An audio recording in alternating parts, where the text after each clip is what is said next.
జిల్లాలో ఓ private school principal వికృత చేష్టలు బయటపడ్డాయి. విద్యార్థుల ప్రైవేట్ పార్ట్స్ తాకుతూ శునకానందం పొందుతున్నాడు ఆ ప్రిన్సిపల్. బోడుప్పల్లోని శ్రీ బ్రిలియంట్ టెక్నో హై స్కూల్లో ఈ ఘటన చోటు చేసుకుంది. ప్రిన్సిపల్ రవీందర్రావు వేధిస్తున్నాడంటూ విద్యార్థులు ఆరోపిస్తున్నారు. స్కూల్ ముందు ఆందోళనకు దిగాయి విద్యార్థి సంఘాలు.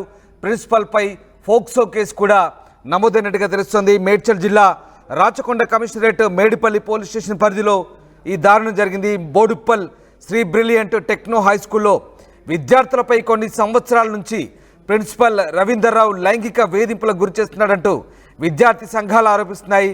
విద్యార్థులను ప్రిన్సిపల్ రూమ్కి పిలుచుకొని ప్రైవేట్ పార్ట్స్ను టచ్ చేస్తూ విద్యార్థులను ఇబ్బందులు పెడుతున్నారంటూ విద్యార్థి సంఘాలు పాఠశాల ముందు బైఠాయించి ఆందోళనకు దిగాయి.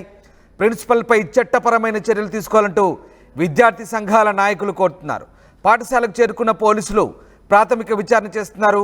నిందితుడు ప్రిన్సిపల్ రవీందర్రావుపై మేడిపల్లి పోలీస్ స్టేషన్లో ఫోక్సో కేసు కూడా నమోదు చేసినట్టుగా తెలుస్తోంది. అయితే తనపై వచ్చిన ఆరోపణలు అవాస్తవమంటూ ప్రిన్సిపల్ చెప్తున్నాడు. 26 సంవత్సరాల నుంచి తనపై తల్లిదండ్రుల నుంచి ఎలాంటి కంప్లైంట్స్ లేవని, విద్యార్థిని మందలించడానికి మాత్రమే బెల్ట్ పట్టుకొని లాగాని తప్ప తప్పుగా ప్రవర్తించలేదంటూ ప్రిన్సిపల్ చెప్పుకొచ్చే ప్రయత్నం చేశాడు.